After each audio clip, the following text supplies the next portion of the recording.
मत प्रेम करो इसे काया से, एक दिन तो दगा दे जाए।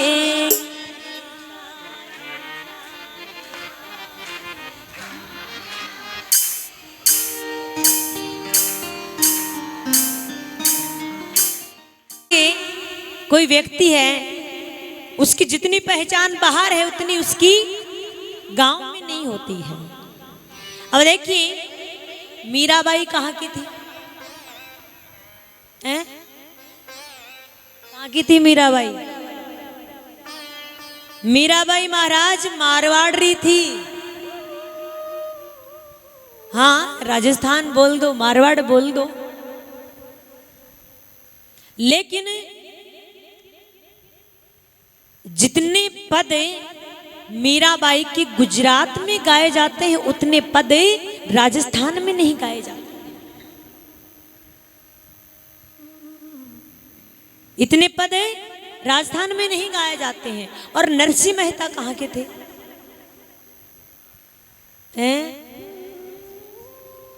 बड़े ध्यान से सुनिए। जूनागढ़ कहाँ पड़ता है?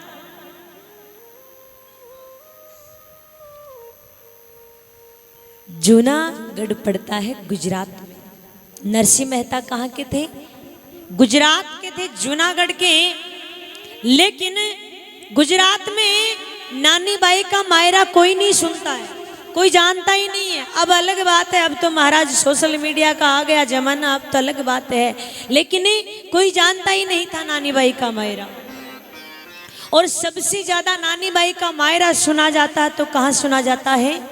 राजस्थान में, मारवाड़ में। और ये तो बड़ी सौभाग्य की बात है कि हरियाणा में भी सुना जा रहा है।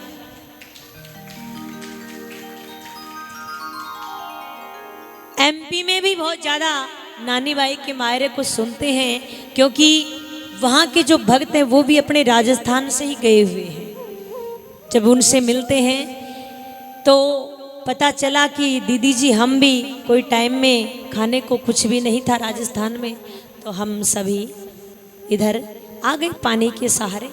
तो वो भी बड़ा पसंद करते हैं नानी बाई के मायरे को।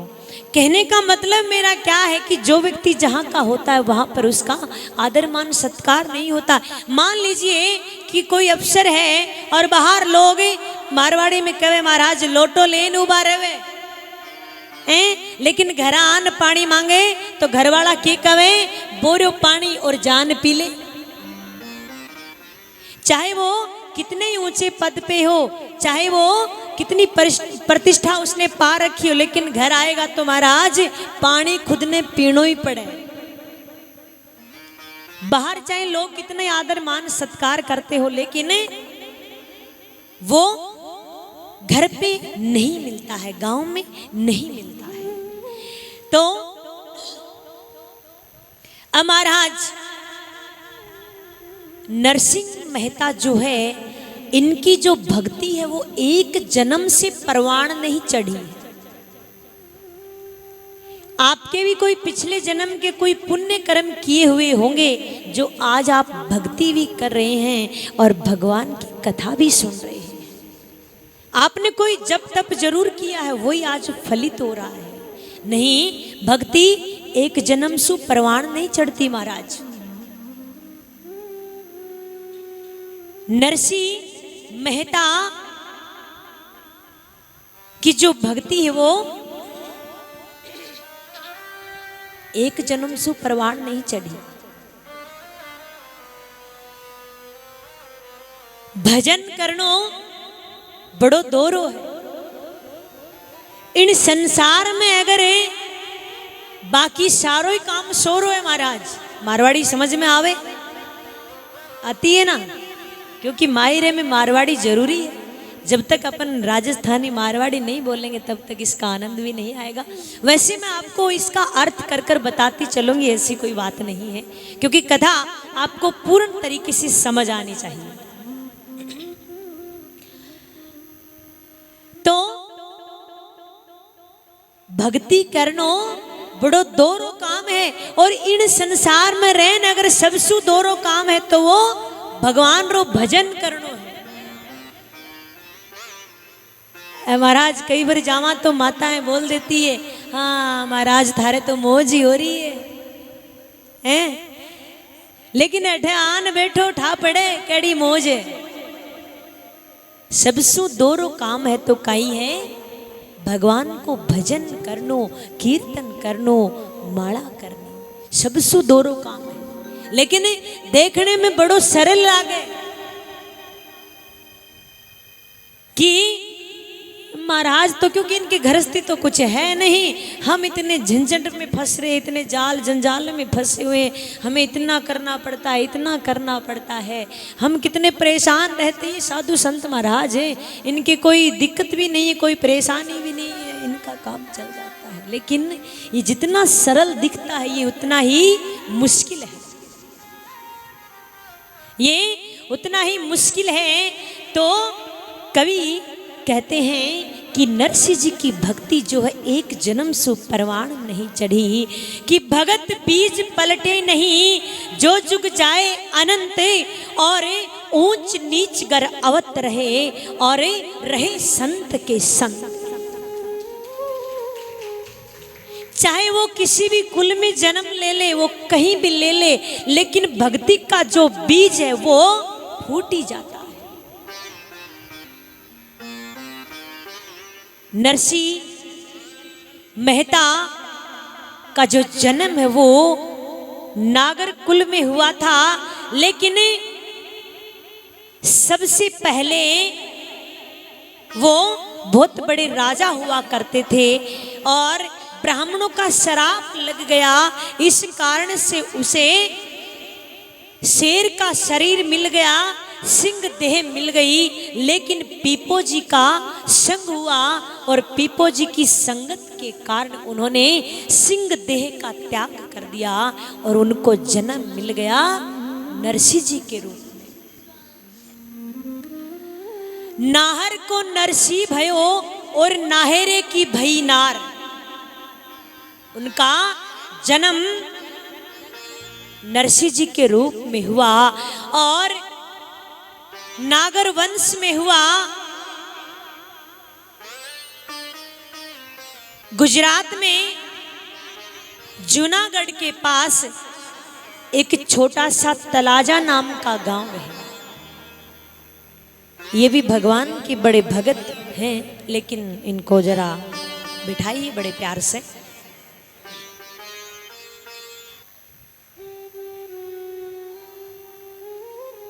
बड़े ध्यान से सुनिए कि गुजरात में जूनागढ़ है और जूनागढ़ के पास में एक गांव है छोटा सा तलाजा, और उस तलाजा नाम के गांव में नरसिंह जी का जन्म हुआ। और कौन सी संवत में हुआ? 1470 उनका जन्म हुआ। उनके पिताजी का नाम है कृष्ण दामोदर और माताजी का नाम है लक्ष्मी गौरी। दूसरी संतान के रूप में इनका जन्म हुआ। बड़े जो भाई हैं उनका नाम है बंसीधर। पर ये जो भगत होते हैं इनको ये मानव देह सरलता से नहीं मिलती। भगत जो होते हैं इनको ये मनुष्य देह सरलता से नहीं मिलती है। और देखिए महाराज, जिस प्रकार से तुलसीदास जी के जो माता पिता हैं वो बचपन में उनको छोड़कर चले गए, इसी प्रकार से उनका जन्म हुआ नरसिंह जी का, और जन्म होने के बाद उनके माता पिता चले गए।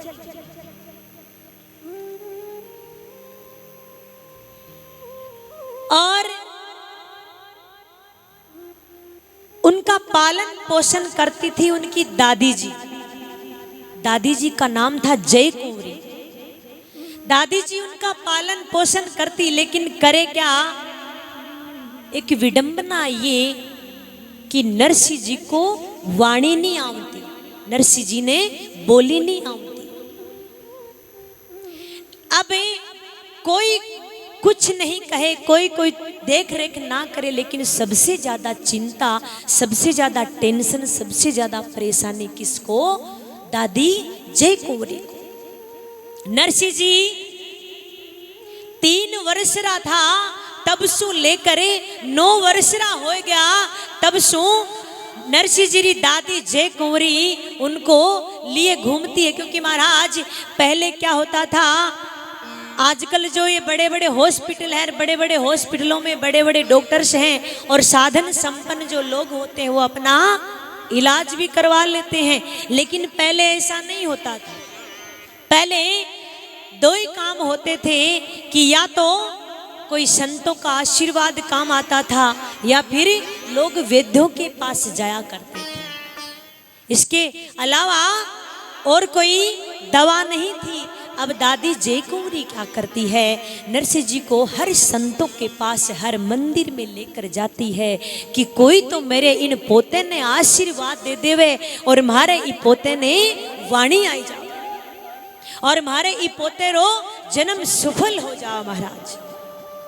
लेकिन 3 वर्ष रा तब सु लेन दादी घूमी, लेकिन 9 वर्ष रा हो गया, कोई भी समाधान नहीं हुआ, कोई भी बात नहीं बनी। अब दादी जय कुंवरी हताश होगी महाराज। दादी जय कुंवरी सोची अब तो कुछ नहीं हो सकता, अब कुछ नहीं हो सकता।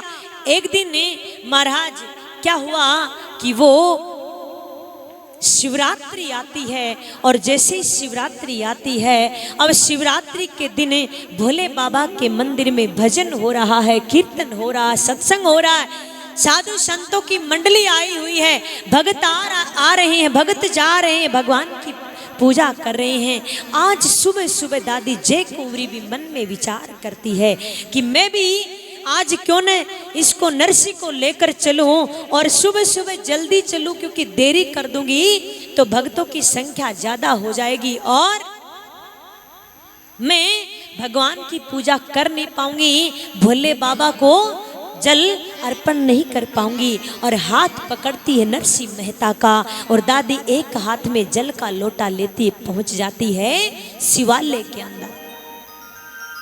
अब जैसे ही शिवालय के अंदर पहुंचती है और आज भोले बाबा को, शंभुनाथ को जल का लोटा अर्पित कर रही है, जल का लोटा अर्पित कर रही। देखिए महाराज क्या होता है, हम मंदिर रोज जाते हैं, पूजा रोज करते हैं।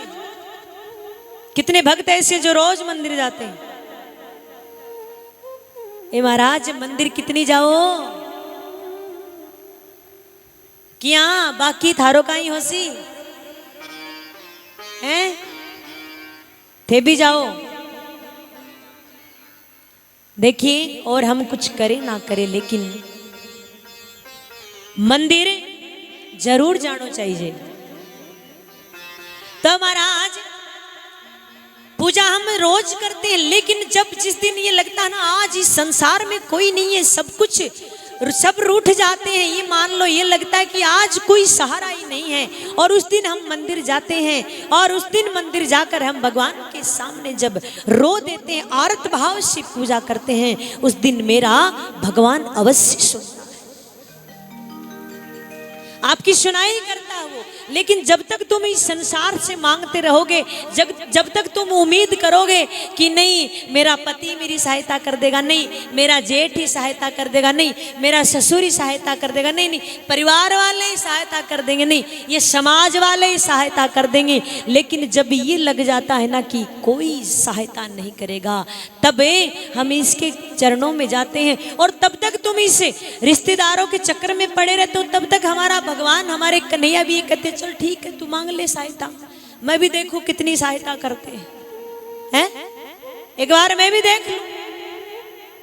और जब तुम सारे सहारों को छोड़कर इसकी शरण में आ जाते हो, तब वो हाथ फैलाकर आपको अपनी गोद में ले लेते हैं, आपको वो अपना लेते हैं। आज दादी जय कुंवरी जलरो लोटो हाथ में और बाबा भोलेनाथ को जल अर्पित कर रही है, और जल अर्पित करते करते आंखों में आंसू आ जाते हैं कि हे शंभुनाथ, हे भोले बाबा, आज तो कम तू इतनी कृपा तो कर दे कि मारे इन पोते ने वाणी आ जाओ महाराज, आज तो कृपा कर दे। जुई जय कुंवरी दादी जलरो लोटो भगवान ने चढ़ाए, वापिस घूमी, सामने देखे कि एक संत नया आयोड़ा है, एक नया संत आयोड़ा बैठा, क्योंकि दादी जय कुंवरी से कोई वंचित नहीं है। दादी जय कुंवरी सभी संतों के पास गई है, क्योंकि कई बार कहते हैं ना कि संतों का आशीर्वाद भी पता नहीं कहां से कहां तक पहुंचा देता है। इसीलिए कहते हैं ना कि संतों का आशीर्वाद जरूर लेना चाहिए। जैसे ही संत दिखे, दादी जय कुंवरी मन में विचार करे, वो संत तो नयो लागे। फिर सोचे चलो ठीक है, आज इनकनी चली जाऊं, इनरो ही आशीर्वाद ले लूं। अब दादी जय कुंवरी के करे महाराज चली गई, और आपके यहाँ जो बूढ़ी माताएं हैं जो एजेड हो जाती हैं उनको क्या बोलते हैं? बूढ़ी बोलते हैं, मारवाड़ी में बोलते डोकरी है। क्या बोलते हैं? डोकरी बोलते हैं। तो अब जुई व डोकरी आती दिखाई दी संत ने, तो संत सोचा कि हाँ आ डोकरी तो अपने पास ही आ रही है। और अब डोकरियां को एक काम हो है, बात बहुत पूछे, कोई कन भी बैठ गई तो बात बहुत पूछे महाराज। तो अब संत ने विचार करो या आवेगी तो आपनों, क्योंकि देखो संतों का एक ही काम है कि जितना भी समय मिले तो वो भगवान का सुमिरन करते हैं। तो संत मन में विचार कर लेते हैं कि डोकरी आवेली तो थोड़ो समय जरूर बर्बाद करेली, तो एक काम करूं मैं भजन माला करने लग जाऊं। अब जी डोकरी आती दिखाई दी, अब महाराज संत के करो माला लेन सीताराम सीताराम जय राम करने लग गए। डोकरी आन कवे महाराज जी, ओ महाराज जी बोलो तो सही। अब महाराज जी तो और भी जोर जोर से जय राम सीताराम बोले नहीं। डोकरी कवे हाँ माने देख ने आंखें बंद करी है, पर मैं भी पक्की हूं, बुलाए बिना छोड़ू नहीं। अब डोकरी जोर जोर से बोले महाराज जी ओ महाराज जी बोलो तो सही। अब महाराज जी मन में विचार करे, बोल जाऊं तो ही ठीक है, नहीं ये 2-4 भगवान का नाम ले ये भी भूल जाऊं। महाराज जी कहे हाँ डोकरी बोल। ओ महाराज जी प्रणाम महाराज जी ने कहा, संत ने कहा कि बोली क्या बात है, आप कैसे चिल्ला रहे हो? बोले नहीं महाराज जी बात तो कुछ नहीं है, लेकिन देखो आओ देखो यो मारो यो जो पोतो है इन्हें वाणी नहीं आवा महाराज जी, इन्हें थोड़ी कोई आशीर्वाद दो, जो इन्हें थोड़ी वाणी आ जाओ, इन्हें थोड़ी बोली आ जावे। संत ने जैसे ही देखा नरसिंह जी को और देखकर कहा इसको, अरे डोकरी इसको वाणी नहीं, ये तो एड़ा गायला कि इनरा गायड़ा पद पूरी दुनिया गावेली, और तू कह रही इन्हें वाणी नहीं आवे। दादी कहे काहे गावे, इन्हें बोली तो आवे नहीं, गावे काहे टांगड़ा सु। संत ने कहा इधर आओ। जैसे ही नरसिंह जी आए, आकर दंडवत प्रणाम किया। और देखिए जब भी संतों के पास जाते हैं तो ये दादी ने बता रखा था कि किस प्रकार से संतों को प्रणाम करना है, किस प्रकार से दंडवत प्रणाम करना है, ये सब दादी ने बता रखा था। और हमारा भी ये फर्ज बनता है कि हम भी हमारे बच्चों को ये शिक्षा दें। आज के युग में ये बड़ी कमी देखने को आ रही है। आज की माताएं कहती हैं महाराज ये हमारी मानता नहीं है, ये बड़ा शरारती है, ये सुनता नहीं है। ये इसलिए नहीं सुनता है क्योंकि आपने बचपन से ही इनको इस लाइन में नहीं डाला है कि बड़ों को कैसे प्रणाम किया जाता है, बड़ों को कैसे नमन किया जाता है, बड़ों को कैसे दंडवत किया जाता है, हैं? और सुबह सुबह आप उनको हनुमान चालीसा पढ़ना सिखाइए, आप उनको चौपाई पढ़ना सिखाइए। आपको ये सब चीज़ें बतानी पड़ेगी। स्कूलों में ये ज्ञान मिलता नहीं है। मैं बार बार आपको कहती हूँ कि स्कूलों में ये ज्ञान नहीं मिलता है। स्कूल में तो अगर आप एक तिलक भी कर कर चले जाओगे तो जो स्कूल की जो मैडम है, जो टीचर है, हमारे यहाँ पर भी गुरुजी विराजमान हैं, बुरा नहीं माने, लेकिन फिर भी स्कूल में जाते तो पूछ लेते, ये भैया ये क्यों लगा रखा है? तिलक भी नहीं लगाने देते हैं। और हम तो महाराज इसका सरकारी स्कूल में पढ़े थे, वैसे भी तो हम तो कोई मना करता तो भी हम तो जानबूझ कर लगा जाया करते। भैया क्यों, हम सनातनी हैं, हम हिंदू हैं, और हम चंदन नहीं लगाएंगे तो फिर लगाएगा कौन है? हर हिंदू का, हर सनातनी का ये धर्म है कि माथे पे तिलक होना चाहिए चंदन का। और ऐसे नहीं लगाओ तो एक फायदा और है, कहीं भी किसी का एक्सीडेंट हो जाता है, कहीं भी कुछ भी हो जाता, आजकल तो कोई पता नहीं है कब क्या हो जाए। अगर आपके माथे पे चंदन लगा है तो आपको यमराज, यम के दूत लेने नहीं आएंगे, आपको भगवान के पार्षद लेने के लिए आएंगे। चंदन की महिमा है, तो इसलिए सभी चंदन लगाया करो। किसी के माथे में भी चंदन नहीं है। चंदन मिलता है कि नहीं शिवानी में? मिले तो महाराज कालू चंदन लगान आनो है, और नहीं तो कल भाई यहां व्यवस्था करवा देंगे आते ही, और तो क्या करें।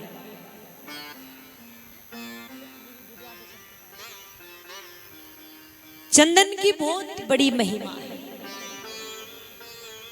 तो ये संस्कार दादी ने दे रखे थे। जैसे ही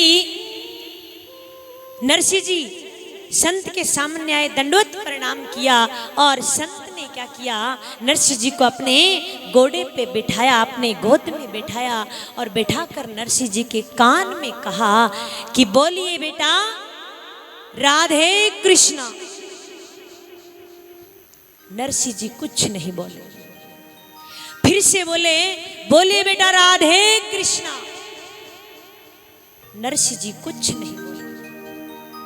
तीसरी बार कहा बोलिए बेटा राधे कृष्णा। नरसिंह जी बोले रा रा रा राधे कृष्णा। महाराज नरसिंह जी ने बोली आएगी।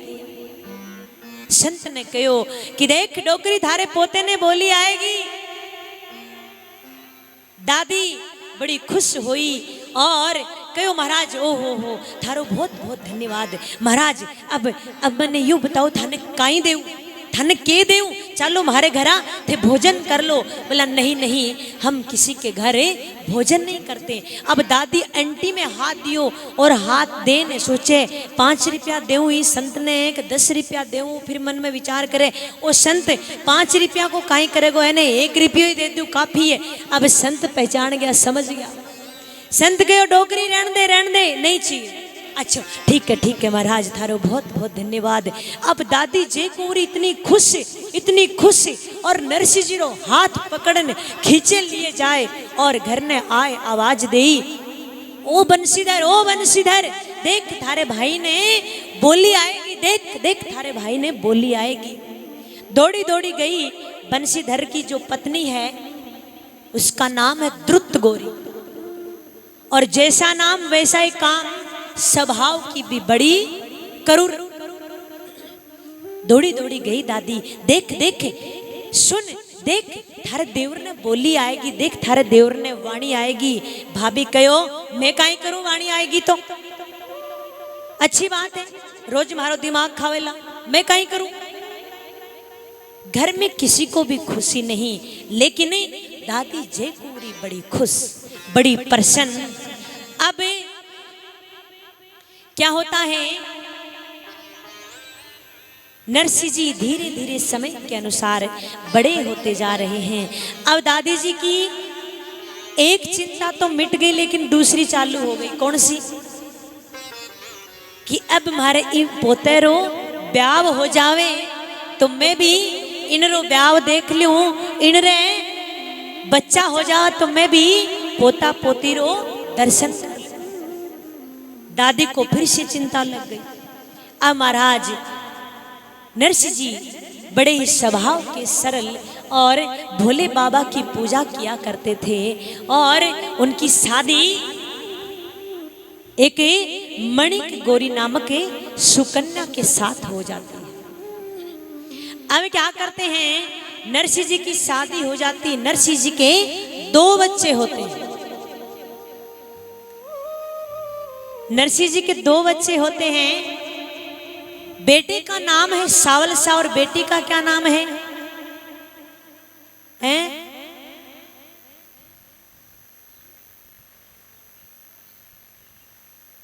बोलो महाराज। नानी बाई, जरूर नानी बाई भी है, लेकिन नानी बाई का वास्तविक नाम है हरनंदी। आपके यहाँ हरनंदी का भात ज्यादा बोलते हैं, राजस्थान में नानी बाई का मायरा बोलते हैं। तो क्या नाम है? हरनंदी नाम है। वास्तविक जो नाम है, ये जो नानी बाई जो नाम है, ये मीरा जी ने दिया।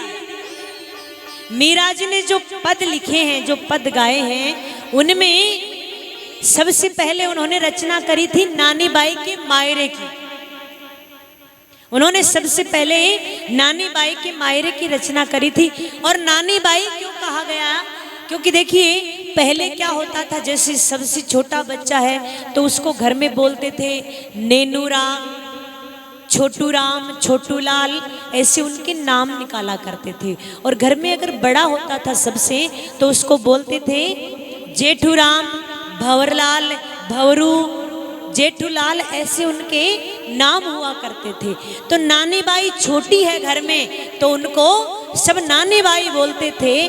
तो मीरा जी ने भी क्या बोला? नानी बाई नाम रख दिया। और अपन भी नानी बाई बोलेंगे क्योंकि अपन भी नानी बाई के मायरे का ही रसपान कर रहे हैं। 2 संतान हुई नरसिंह जी के। अब महाराज क्या होता है, नरसिंह जी ने नानी बाई का विवाह कर दिया। बड़े ध्यान से सुनना कुछ बातें, क्योंकि फिर आप पूछते हो नानी बाई की शादी कहाँ करी, उनके पति का नाम क्या था, उनके ससुर का नाम क्या था, वो सब आपको बताया जा रहा है। आप बड़े ध्यान से सुनना। अब नानी बाई की शादी कर दी। कहाँ पे? अंजार नगर में कर दी और श्रीरंग जी के यहाँ कर दी। और नानी बाई के जो पति हैं उनका नाम है परशुराम जी। श्रीरंग जी का जो बेटा है उनका नाम है परशुराम जी। उनके साथ उनकी शादी हो गई। बड़ा धनवान घर, बड़ा धनवान, धन संपन्न परिवार। और उस टाइम में नरसिंह मेहता के पास भी बहुत धन था। 1600 वर्ष पूर्व बताया जाता है कि 14 करोड़ की संपदा हुआ करती थी नरसिंह मेहता के पास। अब विवाह कर दिया, अब और कोई काम नहीं नरसिंह मेहता के पास, क्योंकि भोले बाबा के पुजारी और भोले बाबा के जो पुजारी होते हैं, भोले बाबा की जो पूजा करते हैं, उनके घर में कभी धन संपदा की कमी नहीं आती है। इसीलिए तो आपको बार बार कहा जाता है कि एक जल का लोटा रोज शंभुनाथ को दे दिया करो। वो तो एक जल के लोटे में खुश हो जाते हैं और एक जल के लोटे में आपको बिना मांगे सब कुछ दे देते हैं। तो इसलिए आप नियम बना लो। जरूरी नहीं कि आप श्रावण मास में ही मतलब शिव मंदिर जाएं और पूजा करें। आप रोज का नियम बना लो कि हमें हमेशा जाना है। अब किसी चीज की कमी नहीं। नरसिंह मेहता रोज अपने हिसाब किताब में लगे रहते और जो सेवक थे उनसे कह दिया कि द्वार पे कोई भी आए तो आप सबको दान दक्षिणा देना, भोजन करवाना, किसी को भी खाली मत भेजना, चाहे कोई गरीब हो, चाहे कोई साधु संत हो, कोई भी। कह दिया। आज नरसिंह बैठे अपनी माया गिन रहे हैं, किसको हिसाब देना है, किससे लेना है, किसको कितना ब्याज देना है। लेकिन ये जो भगवान के भगत होते हैं ना, इनको माया बांध नहीं सकती, इनको माया बांध नहीं सकती। इनको भगवान किसी न किसी माध्यम से बाहर निकाल ही लेते हैं। आज एक संतों की मंडली आती है जूनागढ़ में, और जैसी संतों की मंडली आती है तो सेवक क्या करते, संतों को बैठाते हैं बड़े आदर मान सम्मान से और उनको प्रसादी पवाते हैं। प्रसादी पाकर अब संत जैसे जाने लगते हैं तो सेवक उनको कुछ दक्षिणा देने लगते हैं। संतों ने कहा नहीं, हमें आपके हाथ से नहीं लेंगे, जा थारो सेठ कठे बाने बुलार थारे हाथ सुनी लेवा। सेवक जान कहो नरसिंह जी ने कि द्वार पे कोई संत आयोड़ा है महाराज, बन प्रसादी तो मैं पवा दी, लेकिन बन जब दक्षिणा देने लगा तो ब कहे कि थारे हाथ से दक्षिणा नहीं लेवा, मैं तो थारो सेठ कठे थारो मालिक कठे बिने बुलार ला, मैं तो बिके हाथ से लेवा। नरसिंह जी कहो देखो माने जान कहो कि मैं तो थोड़ा व्यस्त था, माने टाइम नहीं है, बाने जान बोलो कि थाने जो भी चाहिए वो थे दे दो और बाने विदा करो। सेवक जान कहो कि महाराज वो तो आ नहीं सकते, वो तो अभी व्यस्त है, आप बताइए आपकी क्या इच्छा, आपको क्या चाहिए। संत कहो कि अरे हम तेरे यहां लेने के लिए नहीं आए, और देना है तो तेरे सेठ को जाकर बोल कि वो आए और वो दे, हम तो उसी के हाथों से ले। सेवक फिर गए और जान कहो कि महाराज वो संत तो थारे हाथ सुई लेवे, वो तो माने नहीं। अब महाराज नरसिंह जी काई करो, अपनो काम बीच में छोड़ आया और आते ही संतरा चरण स्पर्श किया, और जो ही संतरा चरण स्पर्श किया तो महाराज संत कहो करे नरसिंह आ बैठ, अरे तने यो जो जन्म है वो यही नहीं मिलो, तने यो जन्म माया गिणन वास्ते नहीं मिलो, आ बैठ दो चार भजन कर, मारकन बैठ तो सही। अब महाराज क्या होता है, संत क्या करते हैं, उनको बिठा लेते हैं और जैसे ही वो बैठते हैं तो क्या करते हैं, उनको वो कुछ प्रसंग सुनाने लग जाते हैं। कथा कीर्तन हरिजस किनो और नरसिंह श्रवण चित्त दीनो की ऐसी कथा उनको सुनाई गई। संतों ने ऐसा प्रसंग उनको सुनाया, भागवत जी के 10वें स्कंद का प्रसंग उनको सुनाया। जैसे प्रसंग सुनाया और वो प्रसंग सुनते सुनते मगन हो गए महाराज, एड़ा मगन होया कि बाने फिर कुछ भी नहीं दिखो। और जो ही महाराज क्या करे मारवाड़ी में कि चोट बैठे ही मारनी चाहिए, जठे लोग गर्म होया करे, चोट जठे ही मारनी चाहिए, जठे लोग गर्म होया करे। और जो ही मगन भया तो संत महाराज बन के कमण लगा। आइए बड़े भाव से सभी सुनते हैं, बड़े भाव से।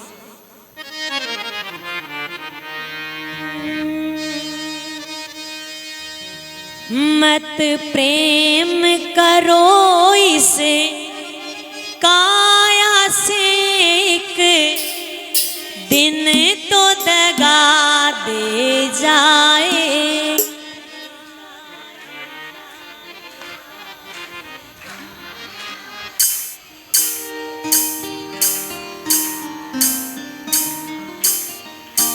मत प्रेम करो इस काया से, एक दिन तो दगा दे जाएगी। मत प्रेम करो इस काया से, एक दिन तो दगा दे जाएगी। मत प्रेम करो इस काया से, एक दिन तो दगा दे जाएगी। मत प्रेम करो इस काया से, एक दिन तो दगा दे जाएगी। एक दिन तो दगा दे जाएगी, एक दिन तो दिन तो दगा दे जाएगी, एक दिन तो दगा दे जाएगी। मत प्रेम करो इस काया से, एक दिन तो दगा दे जाएगी। मत प्रेम करो इस काया से, एक दिन तो दगा दे जाएगी। सभी झूमते हुए भाव से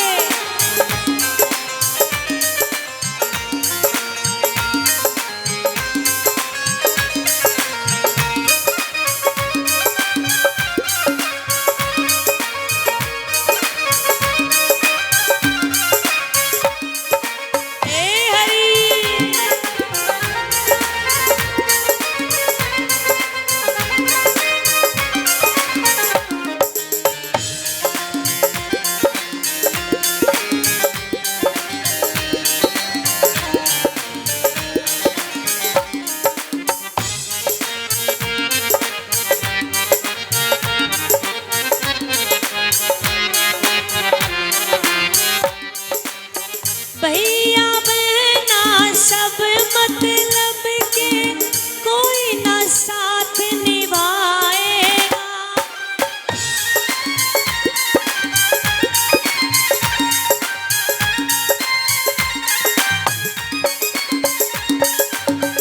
भैया बहना सब मतलब के, कोई ना साथ निभाएगा। या बहना सब मतलब के, कोई ना साथ निभाएगा। जब वक्त पड़ेगा ओ भैया, कोई ना साथ में जाएगा। मत प्रेम करो इस काया से, एक दिन तो दगा दे जाएगी। मत प्रेम करो इस काया से, एक दिन तो दगा दे जाएगी। मत प्रेम करो इस काया से, एक दिन तो दगा दे जाएगी। मस्ती से सभी झूमते हुए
जब आग लगेगी इस तन में, सब खाक से राख हो जाएगा। मत प्रेम करो इस काया से, एक दिन तो दगा दे जाएगी। मत प्रेम करो इस काया से, एक दिन तो दगा दे जाएगी। मत प्रेम करो इस काया से, एक दिन तो दगा दे जाएगी। सभी भाव से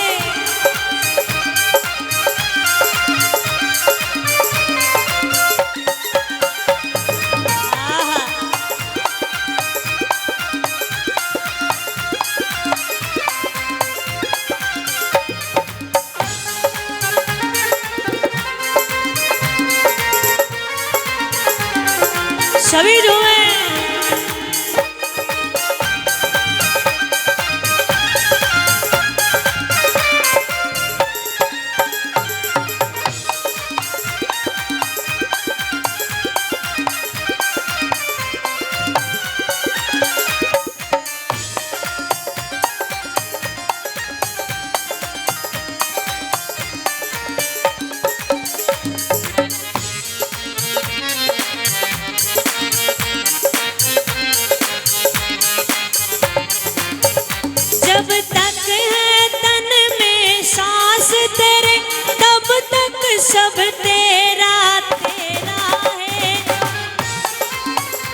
सब तेरा तेरा है, उड़ गया पंछी रह गई काया, फिर यहाँ कुछ ना सब तेरा है।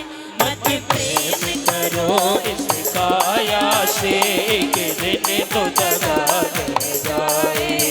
मत प्रेम करो इस काया से, एक दिन तो दगा दे जाएगी। मत प्रेम करो इस काया से, एक दिन तो दगा दे जाए। एक दिन तो दगा दे जाएगी, एक दिन तो दगा दे जाएगी।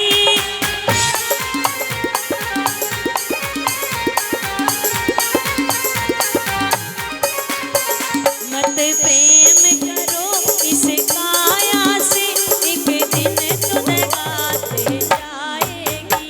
मत प्रेम करो इस काया से, एक दिन तो दगा दे जाएगी। मत प्रेम करो इस काया से, एक दिन तो दगा दे जाएगी। मत प्रेम करो इस काया से, एक दिन तो दगा दे जाएगी। एक दिन तो दगा दे जाएगी। एक दिन तो दगा दे जाएगी। एक दिन तो दगा दे जाएगी। एक दिन तो दगा दे जाएगी। ओ मत प्रेम करो इस काया से, एक दिन तो दगा दे जाएगी। बोले कृष्ण कन्हैया लाल की जय, बोले मोर मुकुट वाले की जय हो। और देखिए, हम सबको भी पता है कि हम इस संसार में क्यों आए हैं, क्या काम है, क्या कर्तव्य है, पता है कि नहीं हैं? महाराज थोड़ा बोलो, तुम्हाने बिठा पड़े, थारा कछु समझ में आ रहे हैं? थोड़ा माने हाँ ना जवाब देव, तो थाने पतो है कि नहीं पतो है कि थे किन वास्ता आया हो इन संसार में? पतो है? अच्छा, पतो तो है, पर डटो नहीं जावे। बात तो ठीक है थारी भी, पर महाराज अगर अगलो जन्म सुधारनो है तो ई मन ने कंट्रोल में करनो ही पड़े। कहते हैं ना कि मन के मते मत चाल गए, मन के मते कुछ और है। मन के मते अलग हैं, आप इसके हिसाब से मत चलिए।